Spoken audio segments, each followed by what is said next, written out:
Hello everyone, I hope you've had a great day so far and that you're doing well. For this video we'll be going through an unboxing and review of Deluxe class Scorponok, and this is the Predacon Scorponok, not to be confused with the giant city former Scorponok. And this particular version of Scorponok is from Transformers War for Cybertron, specifically the Kingdom component of the trilogy. As well as originating back to Transformers Beast Wars. And this particular figure of Scorponok was released back in 2021 by good old Takara Tomy and Hasbro. Also Hasbro in terms of the Western markets. Keeping up with the momentum on my slow yet progressive collection of Season 1 Predacons. So to date I have looked at Tarantulas, Black Arachnia, Waspinator, and literally as of recording Scorponok, Inferno was published. So Scorponok will make the 5th Predacon of the set, leaving Pterosaur and Megatron to wrap up Season 1. So with that now out of the way, here we have the front of the box for Scorponok. Back in the day when plastic windows were still a thing, but we do still see Scorponok in his robot mode through the window. CGI art of Scorponok in his beast mode and his robot mode, although I feel his pincers have been switched around. I always felt the Cyber Bee was in the other one, and yeah, whatever. Deluxe class, which is pretty cool. Now I feel Scorponok will have a great Scorponok beast mode. His robot mode, we'll see. It could be one of those, as I've noticed, where stock images don't do it as much justice, but looking at the window, I have concerns. Anyway, front of the box, side of the box, other side of the box, which we're getting used to seeing in terms of the back of the box. Scorponok in his robot mode, beast mode, 24 steps, and yes, there is an included Cyber Bee, which is really cool. So I know the original 90s toy had a deployable Cyber Bee, which was also half the pincer, and it did have built-in missiles for the other pincer. So that is very cool. So it's nice to see that aesthetically Scorponok is still maintaining some of those things, and I do believe he does use a Cyber Bee or two within Kingdom. So now that we've had a look at the box, I guess the next thing to do is crack open the box and have a look at what is inside. And with Scorponok now out of his packaging, what did we have? So we have the usual manual, we have the figure of Scorponok, and we'll get to Scorponok. 2 accessories, and we do have one of these nice little card inclusions, which for Scorponok will be the Arc, which is very nice to see. And yes, at one point in time I would like to do an unboxing and review of the Arc, but I'm not too sure how I'm going to handle some of these larger ones. And that's the back of the card as well. That's a nice little novelty collectible item to have with these holographic cards. So that's that. Putting that aside now. So in terms of Scorponok, we'll come back to your accessories. We'll definitely come back to you in terms of your manual. So, standard manual with Scorponok. Now, here's going to be 24 steps of conversion, so that's okay. So, opening up the manual, I'm trying to open up the manual. I'm doing a really bad job of it. So, we do have a step just to show how to open up the pincers and attach the tips of the missiles and the Cyber Bee. Otherwise, it's pretty much go through his transformation,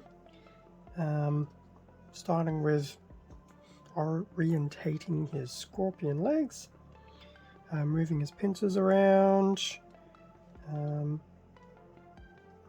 It's definitely not too bad looking. That's the first 12 steps. And then we have the last steps on the back of the manual. I feel half the steps are basically doing all sorts of things with his legs. And in fact, just looking at steps 19 onwards, it almost looks like there's a leg in the tail and a leg somewhere else. So interesting. Definitely be interesting to see how that works out. There you go. Pretty much the 25 steps to convert Scorponok into his beast mode, and he does have a little bit of playability with the Cyber Bee and the missile. Although to be honest, I don't think he actively deployed either while in his beast mode. So that was the manual for Scorponok. I'll probably use it later on, but that's okay. Now, we look at the main figure in terms of the accessories. So we have the tips of 2 missiles, which is pretty much reminiscent of both Beast Wars and Kingdom. So that will go into one of his pincers, and the other is a Cyber Bee, which, let's see, will that actually come into focus? There we go. It's actually surprisingly not too badly detailed. Still the one color with a little bit of paint apps on it, but yeah, I'm actually quite surprised. Definitely not as interesting as the Cyber Bee of the original 90s toy, but there you go. So we have those two. Now in terms of deploying them, it should just be a case of opening up his pincers. So it looks like, actually probably won't matter which one goes where. It looks like they have the exact same attachment style, so I guess for my sake of consistency, I'm going to put the missiles into this one, which basically fits like that. Not too bad. Definitely going back to the concept of concealment. And then into the other pincer, I will add the Cyber Bee. More to the point, I will attempt to add the Cyber Bee. And there you go, Cyber Bee installed. And that will nicely... So you do get to see a bit of both come through in the pincers, but otherwise they are very nicely well hidden. Now, with those accessories out of the way, here we have Scorponok. So before we get too much into the thick of things, so front of Scorponok, side, the back, the other side, and he does have his Predacon insignia emblazoned on the top of his shoulder.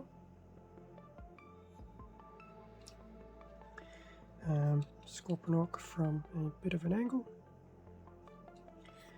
Close up on his head details, which isn't too bad.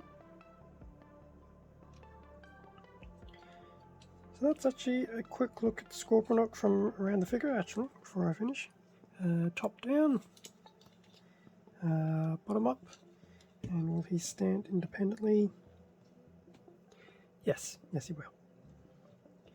So now that we've had a look at Scorponok from a few different directions, in terms of colours, so he is predominantly a purple and I dare say grey type figure. He does have some gold trims here and there, as well as some of this burgundy red, I guess, coming through predominantly on his tails and the tip of his stinger. Yeah, overall, definitely some nice color applications. Definitely say it has some form of accuracy to Scorponok in his animated style, which is really cool. And yeah, I mean, it definitely does help break up the figure.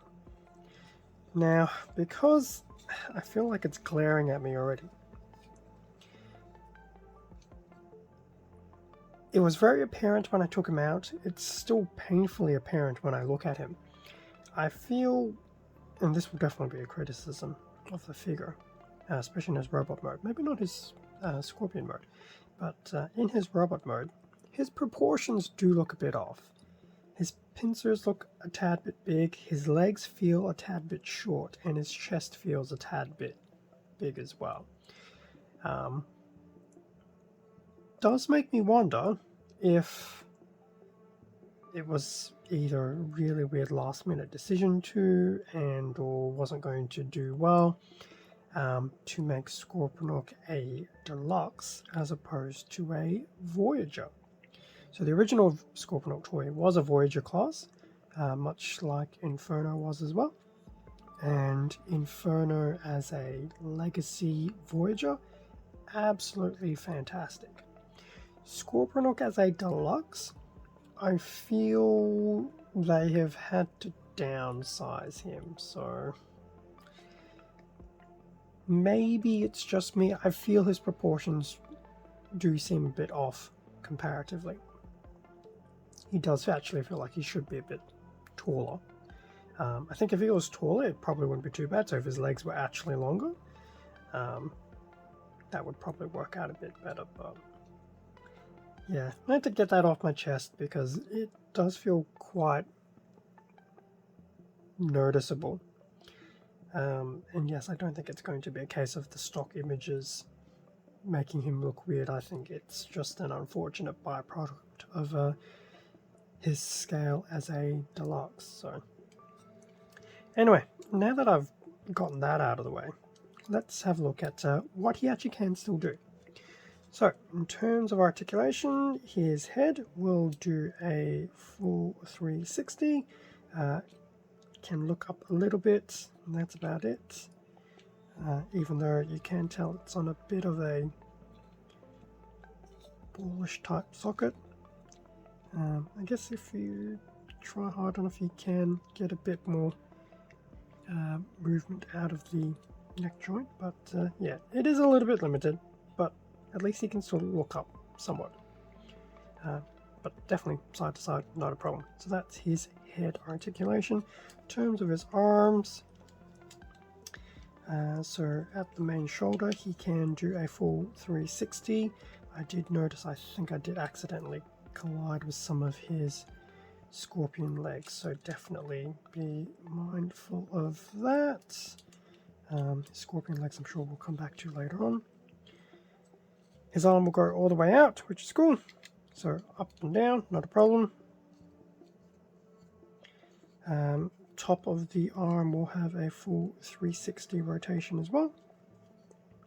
He will have a standard elbow bend. Let's see if I can just do that. So there you go. Elbow, so all the way down. So pretty much a standard 90 degree. Will it go backwards, I wonder? Yes, it will go backwards. So you can also do a reverse 90 degree bend at his elbow, so it will go both front and back. Seems a tad bit painful, but there you go. In terms of his wrist, he'll have full 360 there as well. And then as we saw, his pincers will open out that much to expose what's inside. So he'll definitely be one of the few Predacons that doesn't believe in having hands. At least not traditional hands. So that's a look at his arms, which is not too bad. He does have a bit of a rotation at the actual waist itself, which is not too bad. It's not a full 360 because I do believe it seems to be connecting with bits of his top of his beast mode, so probably about 45 degrees either way, I guess. It's not too bad. At least he can definitely turn around. Can probably still get some poses off. And I think he can do a bit of a chest salute, even though his pincers do seem a bit oversized. So there is that. Actually, we'll keep his arms out like that. In terms of his legs, can he do the full splits? I feel he has the ability to do it. I just don't feel he can on account of his scorpion legs, where they are, and just plastic combining with plastic. So his legs will go that far out, his legs will go all the way that far forward, pretty much go all the way that far back. In terms of the knee bend, definitely a standard knee bend. Can actually go a fair bit backwards as well, but I have a feeling that could be possibly transformation related. Either way, it's definitely got some good bend on that back bit, which is really cool. So if he can possibly stand on one leg, which I doubt, it would be good for one of those types of kicks. 360 at the upper leg, which is a bit of a given. Knee we've talked about.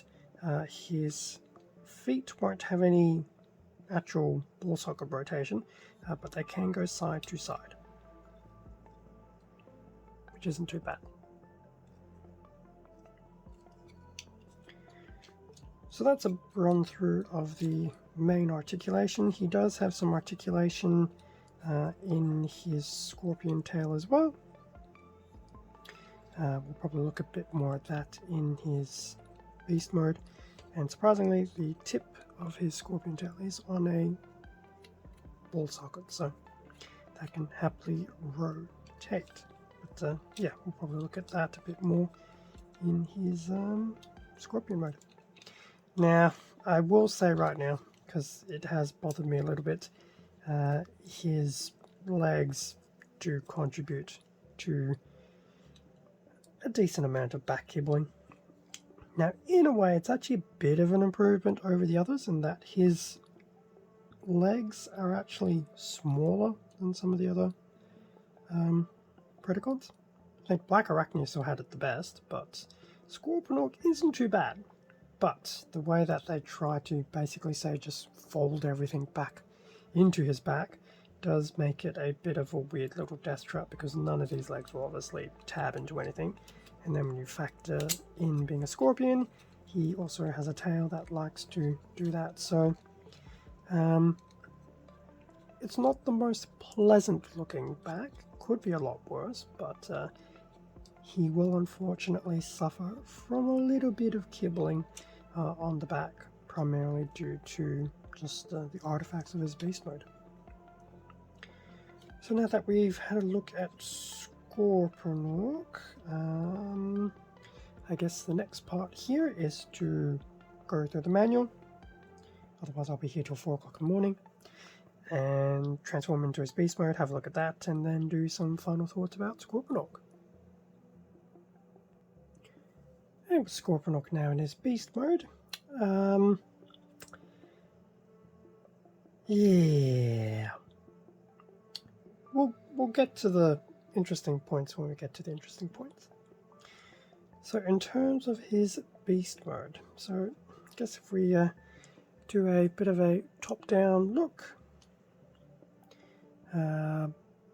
from the front, side, the back, the other side, bit of an angle, top down, which we've done a few times. Now, brace yourselves. The bottom up. Now, we'll come back to this actually. We'll come back to this. To try and salvage some of the beast mode. So, in terms of the colours, so he does still have the purple from his pincers coming through. The red, burgundy red, I think, is a bit more prominent now. And the top of his scorpion mode is very much more apparent. And I think it actually isn't necessarily a grey, but maybe a purple grey. But yeah, it's actually not too bad in terms of some of that colouring and some of the detailing for the scorpion mode. Now, in terms of articulation, this time we're just mainly articulated within the tip of the tail, so that can basically go all the way forward, all the way back, and as we saw in the robot mode, his tail tip does have that nice little ball socket there, so it's actually nice that that has some articulation. His legs, well, they are on ball sockets, so they do have some rotation. The very back leg and the very front leg are independent. The two legs in the middle are somewhat joined together, so yes, if you do that, it does look very weird. They also look like very weird chicken legs or frog legs. Yeah, it's not too bad. You can move them around a little bit, and that's about it. There's no real other articulation within the legs. Although, to be honest, by the time you put him down, I think he's probably going to be one of the few insectoid Predacons where it doesn't matter what the legs are doing, because he will not really be able to hold himself upright. I mean, I can possibly try, but yeah, I don't think he's going to do it very well. After I've recorded the video, I might give it another shot and see. I think that's how I figured out Tarantulas, but it's not looking too promising there. So tail we looked at, his scorpion legs we've looked at. In terms of his pincers, so he's actually going to have a good amount of movement with his pincers, given that they are pretty much his arms and shoulder joints. So whatever movement he had, he still has in his beast mode. So I mean, they can pretty much go all the way around. Why you would do that, I don't know. Those 360s that we saw in the wrist and the upper arm are still intact, as well as the shoulder elbow bend, which is probably a bit more useful now in his beast mode. So yes, he can pretty much do a bit more wide poses with his pincers. So that's definitely one added bonus of his using his arms for his pincers. He does get a good amount of motion there. I mean, you can pretty much bring his pincers all the way out to the side. You can bring them all the way to the front together. You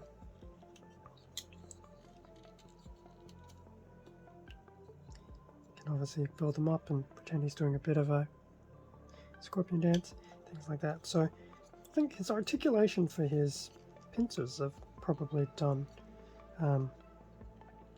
the best, really. Can I put him back into how he was? Yes, there we go. Detailing of his actual scorpion head isn't too bad either. So that's a bit of a rundown on Scorponok's beast mode. See if I can just re-jiggy some of his legs. In terms of his transformation, it wasn't too bad. His arm pincers weren't too bad. I think if I really wanted to comment on his transformation, I think part of it is on his legs. So one of the legs basically goes into the body of the tail, which it isn't too bad. It does try to disguise itself a bit better, but his other leg just seems to randomly hang out of the middle of his body, which from the underside does look very weird and unusual. His head doesn't really tuck in either, and basically his chest pretty much opens up and then doesn't really close for his beast mode. So it's his underbelly is definitely a bit on the daunting side, so try not to look for too long. But for the transformation steps, yeah, I think how the legs have been done is, if it could tuck in a lot better, I think it would have been easier to work with, but I don't know if it's a byproduct of the fact he's a deluxe scale versus maybe he should have actually been a Voyager. I think if this could tuck in a bit better, it probably wouldn't be as bad if this could actually sit nice and flush against the base of the other leg and the scorpion tail. That'd probably be nicer. And in fact, if this could actually reclose, that would actually be better too. Which is unfortunate, but yeah. Otherwise, the rest of the transformation wasn't too bad. I think the most interesting part was just understanding the transformation for legs and the orientation. Okay, so let's what am I trying to do with you, Scorponok? I have no idea what I'm trying to do with you. Mess is probably a good way of describing it. Okay, so that's a bit of a rundown of your beast mode, some of the thoughts I had about your transformation. So I guess final summary, or final thoughts. Robot mode, articulation-wise, isn't too bad. The arms are surprisingly quite well articulated. The legs actually do have some decent articulation, and it's also quite surprising to get a bit of this waist rotation as well. So from an articulation perspective, Scorponok isn't too bad. His general look and aesthetic isn't too bad either. My main criticisms would be, as I mentioned at the beginning, one, scaling just seems really weird. The original Scorponok toy, as I mentioned, was a Voyager. Maybe they were thinking of doing him as a Voyager and then decided to downsize to a Deluxe, given that I think in Kingdom, Scorponok is a bit of a drone army as well, so maybe that was part of the whole thought to cheapen the experience. They also had the Scorponok City Former Titan, so maybe they didn't want to confuse the toy collectors too much with too many largish Scorponoks. So, proportions, robot mode doesn't seem to sit right. It does feel a little visually jarring. The other thing is his back kibbling. It's mainly his scorpion legs. If it was just his tail, it wouldn't be too bad, but his scorpion legs don't like to really want to sit neatly anywhere. But most of the Predacons who are insects, which is pretty much all of them bar Megatron and Terrasol, have that insect leg issue, so it's not specifically a Scorponok thing. They all have it. Scorponok, unfortunately, I think is probably a bit more unforgiving with his. It's more of the proportion thing, but the pincers do seem a bit oversized in his robot mode. But once again, proportions. So that's what I think regarding his robot mode. It's not the worst. I think the general summary I'll say is possibly some missed opportunities. Or missed optimizations, maybe a better way. As for his alt mode, now the actual alt mode, once again, like his robot mode, it isn't too bad looking. It's definitely a step up from his original 90s toy. His 90s toy definitely wasn't too bad, but in terms of having a bit more of a discernible beast mode, this version of Scorponok is actually quite good. Like, if I had a choice between robot mode and beast mode, I'd probably lean towards keeping him a beast mode. The colors are good. The articulation is actually not too bad. I think he's one of the few Predacons who actually has a bit of articulation with the arms. Something that I think was a little bit missed with Tarantulas. Black Arachne didn't have any. Waspinator and Inferno didn't really need it. So I think this is his pincers and the articulation they have. They're definitely good winners. It's also nice having some of that articulation in the tip of the tail. Things that don't work well for his beast mode, his legs I think don't work too well. Given that Scorponok, Waspinator and Black Arachne were released all at the same time, given they were Kingdom releases, I think Scorponok has probably had the least beneficial beast mode leg I don't want to say, what's a good way of saying it? His legs aren't that great. We'll just say it that way. They don't feel as oversized compared to things like a Waspinator and Inferno. But yeah, they don't seem to be, once again, optimized for what he could be. So I'll just leave it at that. So yes, Scorpion legs, definitely not the strongest point. Not that you would see it often, but what's happening here with his legs in his beast mode are definitely really, really weird. Granted, when you see him top down, you would have no clue whatsoever that his legs are doing weird and wonderful.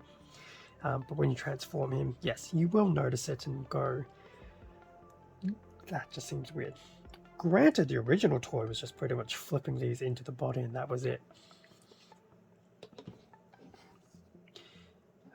So yes, his underbelly kibble is a bit weird. It still tucks in okay, but yeah, it's definitely part of his weird transformation steps. Overall, Scorponok isn't terrible. I would say of the now 5 Predacons I've looked at, he's probably the weakest of the 5. But in saying that, he does still have some positive elements as well. Depending how you angle him, I guess it would probably come down to whether you like to look at him more than other times. But yes, I think my general thoughts will be there are some missed opportunities for Scorponok that the other Predacons basically didn't necessarily have, so they'd have less shortcomings than Scorponok.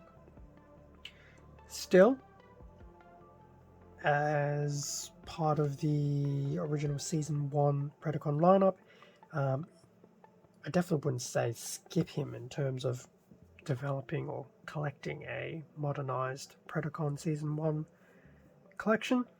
He's still, integral to that, pretty much up until the end. So, for that alone, I would say if you want to have a full Predacon set, by all means grab him.